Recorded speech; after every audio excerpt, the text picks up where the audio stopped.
Okay. This is, oh, for Devin. Another professional video.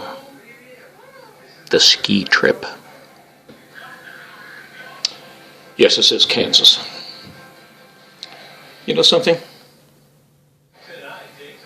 Oh, just a second. Oh, there it is. Oh, that's kind of spooky looking. I look just like I did in high school. 5 decades older, but and white hair and some other things, but other than that, exactly like I did in high school. I really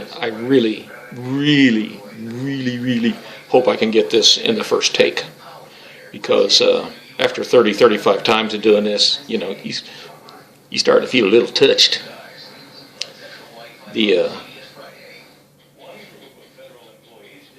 I think the story is going to be about, since I called it the ski trip, and this is Kansas, should have piqued your interest. See, that's the title, that's the whole thing, trying to pique your interest.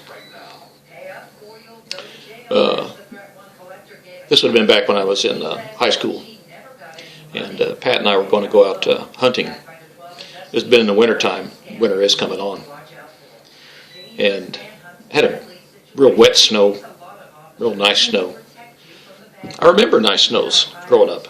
I was a paper boy.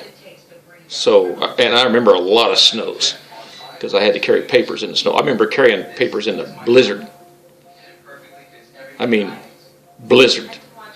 It was snowing so hard that our little dog Sheba would not go out with me. It's like you'd open the door and let's go get our paper. Let's go throw our paper out. Oh, no, buddy. I ain't going out there. Good luck. But you might have to lead me home. You'll find your way. Anyway, we'd gone out one weekend. We'd quite often go out early in the morning, come home, when the sun was going down. And we were up north of Park City. And came across this little creek, little Chisholm Creek, up north of the city. And, of course, we needed to get to the other side. And,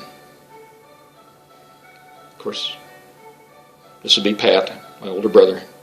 He was just beep, beep, beep, beep, jumped on the other side. And then the other bank was lower. We were on the higher side. And so I walk up to the edge and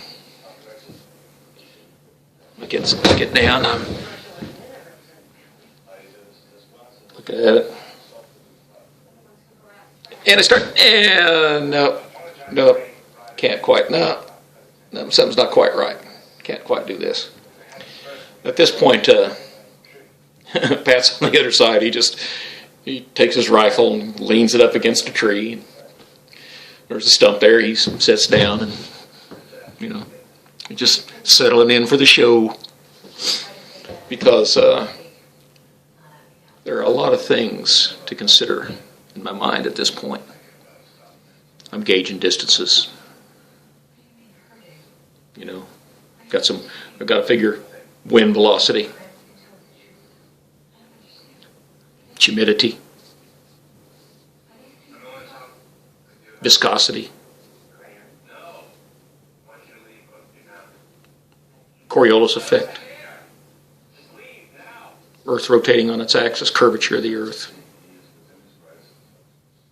shadows, sunlight, azimuth. There's just a lot of things to take into consideration on a jump like this in the wintertime across the creek. Iced over, by the way.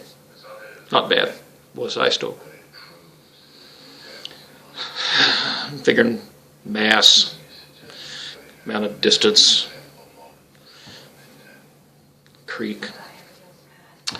So finally I decided that I needed to take a longer run at it. So I start backing up. There's a little clearing, so I back up. Take a dry run. No, not quite enough distance, so I'll go back a little farther. Take another dry run. Come up. Not quite enough distance yet. I wasn't really putting everything into it because I was just gauging distance and, velocities. So anyway, I go clear the edge of the clearing. Probably, I'm going to say 50 yards. It's probably 25. But anyways, as far as the back as I could go. I'm giving her all I've got, all the speed. I'm going for it. This isn't a test run. This is me making it.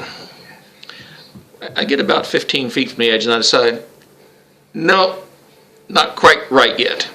Well, when I stopped my feet, remember it was a wet snow, just like a couple of skis. Got a size 12 even then. Just like a little couple of skis. I just kept right on going. I'm like, because I go, whoop. I did manage to still have enough speed to make it right in the middle of the creek. Kept my rifle up. Broke through the ice, which wasn't hard. It was hard for ice, but it wasn't very thick. So I'm standing in water up to my chest. Rifle up in there. That's just shaking his head. Because the hunting day was over. It was winter. It did have to get me home and out of those wet clothes. So that was my Kansas ski trip. See, that would have been this part here. Yeah. Let's see if I can figure out how to shut this down. Oh, yeah.